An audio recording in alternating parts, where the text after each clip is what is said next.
Hey, it's Mike here reporting for Plant-Based News, and today we're going to take a bird's eye view at dairy. We're going to look at the health effects, the environmental effects, and some basic facts about what dairy means for the animals. In addition, we're going to look at the rise of the plant-based milk sector and also explain how and why the dairy industry's future may be compromised. All of this in celebration of World Plant Milk Day, which will be taking place on August 22nd. All right, let's go.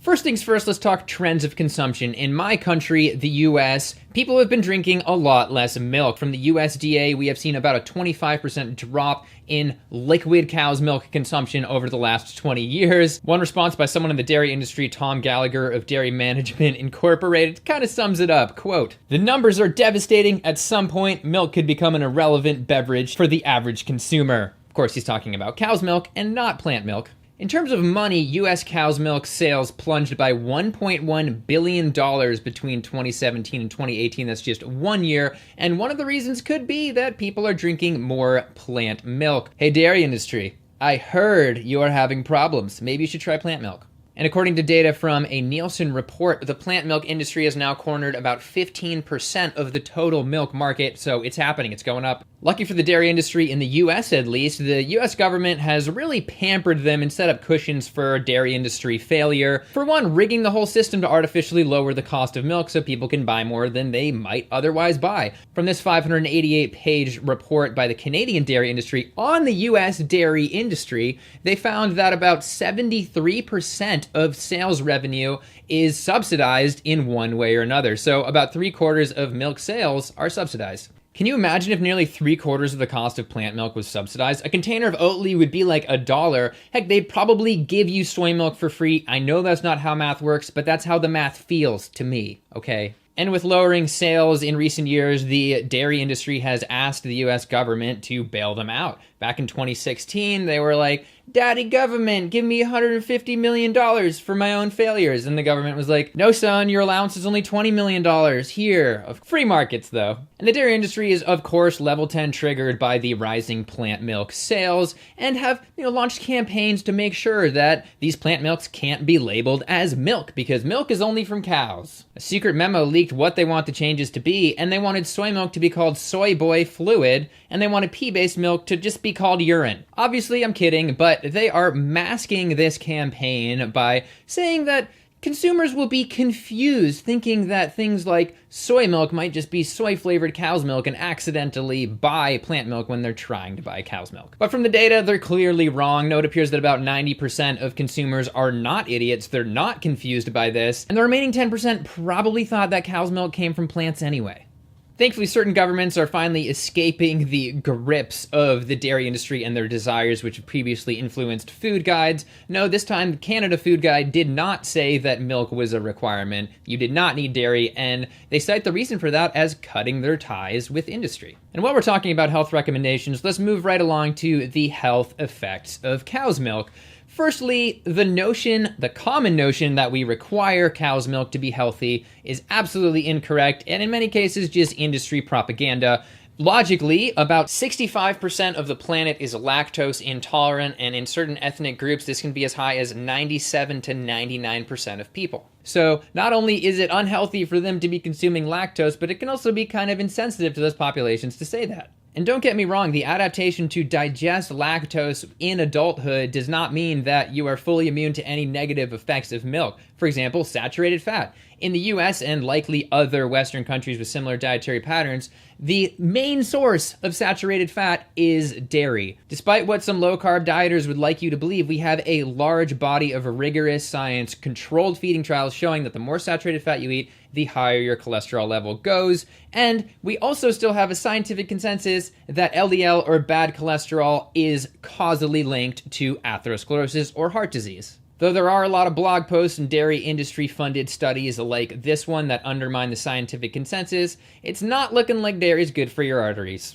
But could dairy cause other diseases, for example, cancer? Well, we're looking at the Adventist studies. We don't see super duper powerful data, but it at least hints that in terms of female cancers, vegans have about 30% lower reported rates. Well, lacto-ovo vegetarians actually had slightly higher reported rates than people that eat meat. And it might be because of the hormones, and many female cancers are receptive to hormones. They might grow faster with a little bit more estrogen. And from this study that gave people cow's milk, we can see a statistically significant rise in estrone, a type of estrogen, and also worth mentioning about a 20% lowering in testosterone. Fun stuff.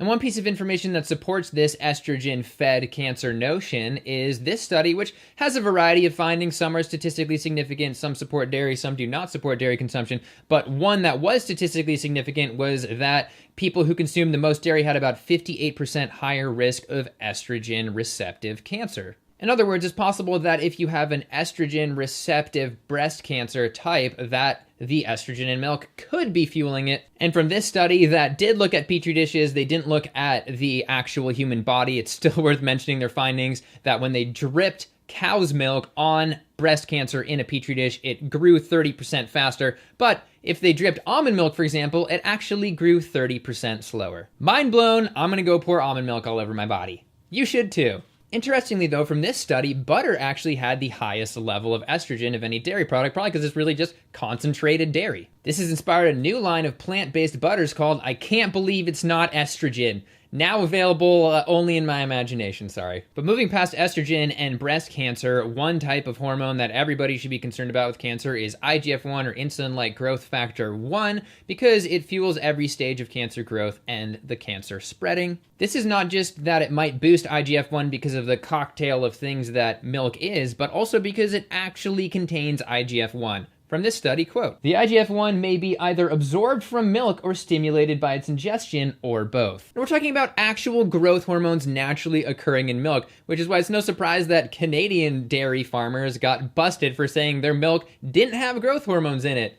Newsflash, it does. So elevated levels of IGF-1 are something we definitely don't want, and it's worth noting from this study that vegans have lower levels of IGF-1, but those vegetarians hover right up there around the meat eaters, so because both meat and dairy raise IGF-1, it makes sense that the vegans break away from the pack. And regardless of the effect of cow's milk on cancer, it's very clear that certain plants, similar food groups to what plant milks are made out of, have a very positive effect on breast cancer risk. From this study, just a daily serving of peanut butter, peanuts, nuts, or beans, which includes other legumes and soy, we saw a whopping 68% reduction in breast cancer risk for young women. And those results were true regardless of a family history of breast cancer, which, is a little slap in the face to the whole genetics are inevitable thing. But most importantly, all of these plant milks are made out of things like nuts and beans, and they appear to massively lower the risk of breast cancer. Moving on to men and cancers, there's also several studies linking milk consumption and prostate cancer. This study found that those who drank the most versus the least had a 34% increase. This meta-analysis of 11 case control studies found that if you drink milk, you are 68% more likely to get prostate cancer than those who don't. And from this one, daily milk in childhood appears to be the worst. Drinking milk every day in adolescence led to a 320% increased chance of getting prostate cancer later on. It's also worth noting that looking at vegans, again, the ones that don't consume dairy, the only group that doesn't, they have about 15% lower total risk of cancer from this meta-analysis. It's also worth noting that dairy proteins may trigger a variety of autoimmune diseases because of their similarities to our own proteins in our body. Our immune system thinks they might be part of our body and then attacks ourselves. One example is how type 1 diabetes could be connected to a dairy protein, in particular casein, and also the dairy protein butyrophilin is implicated in multiple sclerosis. And there are a lot of other health effects, like, for example, how casein can also be connected to sudden infant death syndrome, but we're gonna move on and go to the environmental effects. I think it's important to look at a direct comparison of plant milk to cow's milk in terms of how many resources they use. The BBC did just that, and using data from this study, they came up with these figures. Looking at greenhouse gas emissions, you can see that cow's milk tops the charts there. In terms of land use, all of the plant milks are way, way, way lower, and finally, the water use as well is much lower in all the plant milks. And in this comparison, at least, it appears that oat milk is the most eco-friendly. And a lot of people say, oh, well, almonds, they totally sucked all of the water from California and they totally caused their drought. Well, the reality is that California produced 80% of the world's almonds using about 10% of California's agricultural water, while California produced a small amount of the world's meat and dairy using nearly half of their agricultural water. So not even comparable. Now, it can be a little bit difficult to tease out the specific effects of dairy cows on the environment because a lot of studies are just on cattle in general or animal agriculture in general. But looking at the figures, about 1/4 of all bovines on Earth, 270 million of the billion of them, are dairy cows. And by now you probably know that cows emit massive amounts of methane, and Bill Gates put it pretty well when he said that if cows were their own country, they would be the 3rd largest emitter of greenhouse gases. But I bet the authors of this report by the World Watch Institute would argue that actually the methane effects are more than people realize because everyone's looking at a 100-year time frame, how powerful that greenhouse gas methane is over 100 years. Well, over 20 years, which we care about the near future, it is much more powerful, about 72 times as powerful as CO2, for example. And when it comes to dairy cows, they're just pretty productive poopers. From USDA data, it's clear that the amount of solid waste created by dairy cows in the US exceeds the amount of waste by all humans. A dairy farm of 200 cows produces about 7,500 humans worth of nitrates, and that is a nutrient of concern because it's very effective at fertilizing algae and leading to dead zones. We have about 500 periodic dead zones around the world, including in Europe and Africa and Asia and so forth. Now let's take a quick look at how dairy affects animals. And by now, most of you are probably familiar with the brutality of factory farming and so forth. And if you want to know more about that, you want to watch the details on that, check out Dairy is Scary, and we'll maybe link that below. But I want to focus on something different, and that is math. In particular, that if you want to produce dairy for any reasonable number of people, that it is mathematically impossible to not act unethically by most people's ethical standards. That's because it is a biological fact that in order to continually produce milk year after year, you need to impregnate these cows. They need to be pregnant to continue producing milk. It means that even if you're trying to treat these cows as perfectly as possible, there's no room on that farm for especially the male calves, and especially considering that they're consuming your product. And from this USDA paper, 97% of calves are removed from their mothers within the first 24 hours of life, which is very traumatic for them, and it's even considered more ethical to do it faster. And the male calves especially tend to become veal, even with the best intentions, and a perfect example of that is looking at the case of Blue Hill at Stone Barns, a farm-to-table restaurant that set off to make the perfect, most ethical dairy farm for their restaurant. Conventional veal is white. It's blanch white because the calves are anemic. I can't eat that kind of veal. I mean, I just like, ugh. So I started to realize, okay, I gotta get with this veal if I really want to support the farm and the milk. And what Sean and I decided was to push this with a menu, to create a revenue stream for the farm and to humanely raise a truly delicious, extraordinary veal.